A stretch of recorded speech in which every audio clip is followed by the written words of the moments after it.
In this video, we will be discussing about how to write a tailor-made CV particular for a role. This video is divided into two parts. Like first is the information what you require before the start of preparing the CV, and second is what are the organization and length, style and the order of a CV. So let's get started.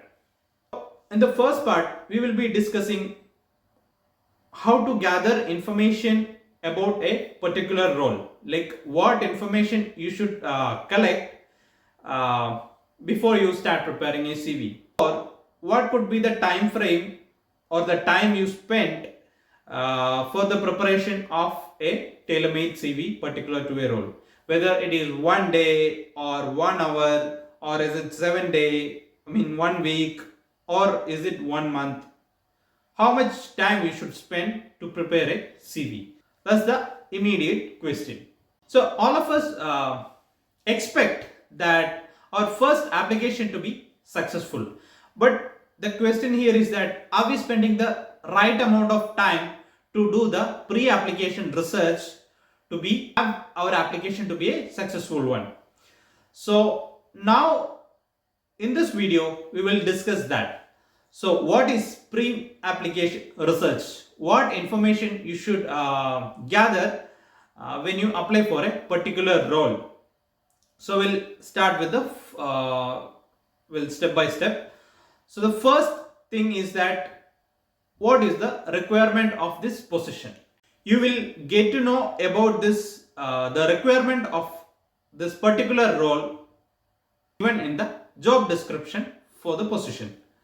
So if it is not there, you could actually go and look into the department website or the vacancy page, where like whether it is from LinkedIn, then you could look at the LinkedIn page where it is listed like about the position, the essential qualification required for the position. The next is what skills you need for this position, and what are their expectation about the candidate who will be joining for this position, and then about the institute. So try to read all this information. This will help you to understand what is the basic requirement or what they are required for this particular role. Now the second question what you should have in the mind is that how the skills are weighted, whether this position requires any teaching activities, or is it only research, or does it requires any administrative or additional roles, or enterprise experience, or does this position requires any non-technical experience. So check all of this. You could get all of this information from the university website or the hiring page.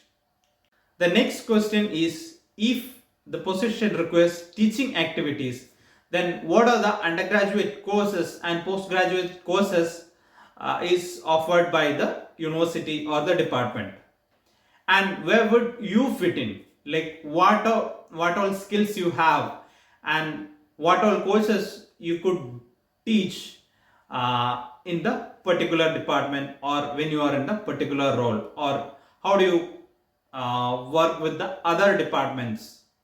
Can you do that? The next question is, if the position is more of weighted for research, then what is the research activities and what are the research projects is being currently handled by this lab, and how is the work culture, what is the work timing, does it more experimental or does it require theoretical analysis, and do you have the skills for the particular role in terms of like do you have any prior experience to be considered, or without theoretical experience also will they consider applicants? All of this.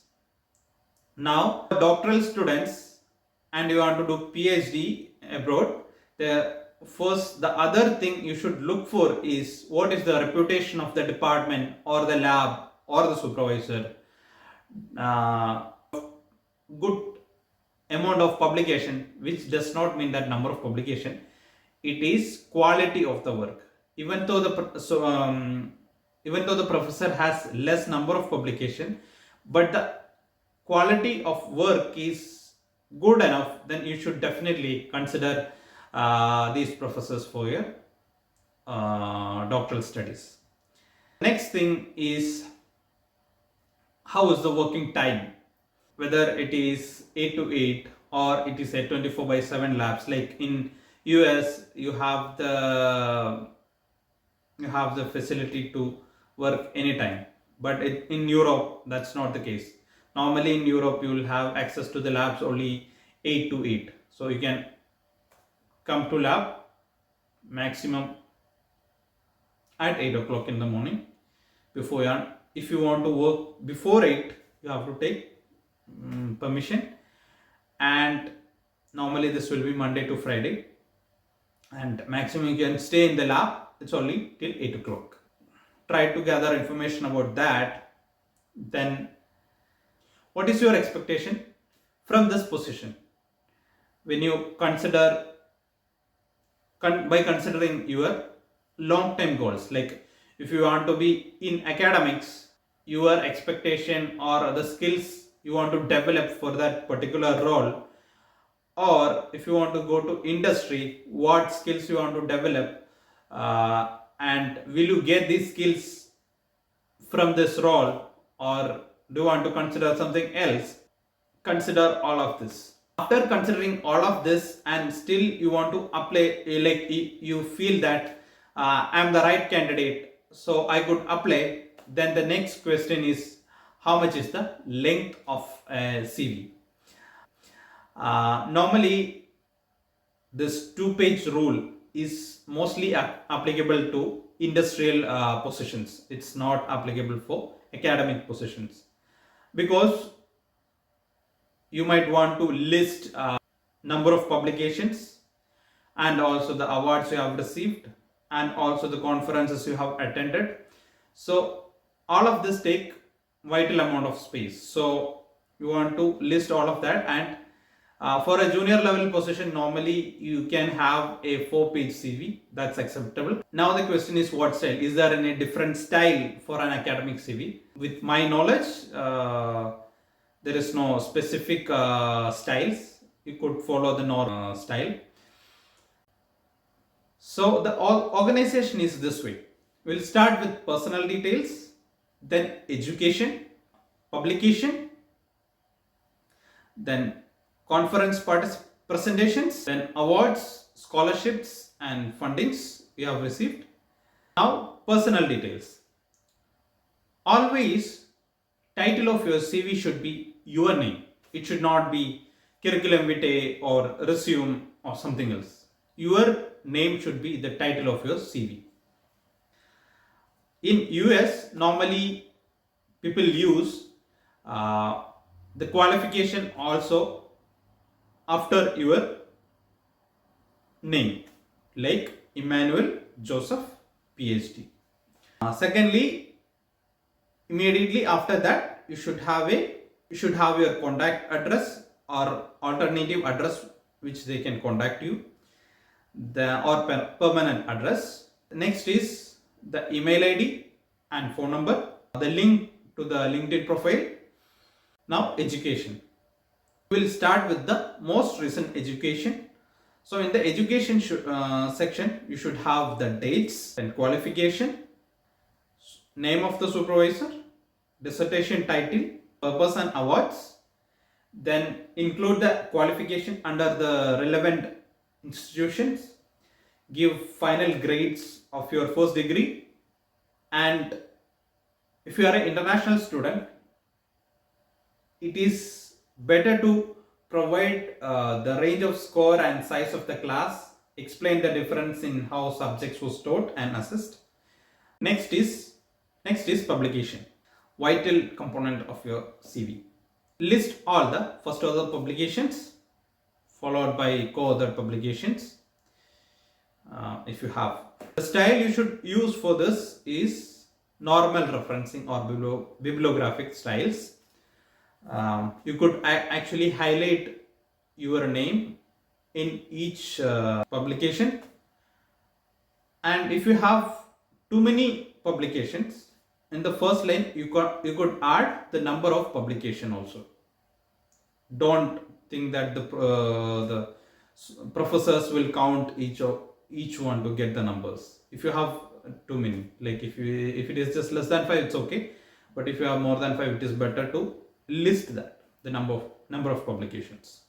And if you have any publication which is in preparation or in communication, under review, or just accepted, mention that after the details. Next, awards, scholarships, or fellowships.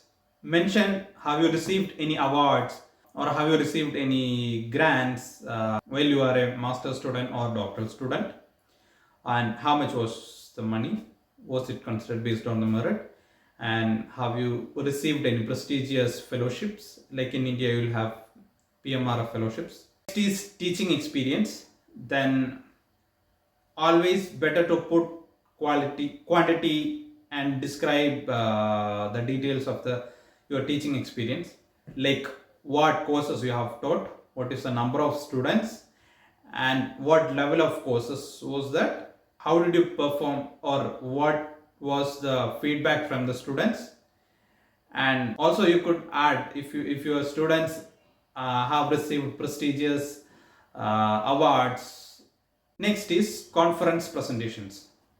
So even if you don't have any publication, but you have still attended the conferences and presented, give details in the bibliographic form.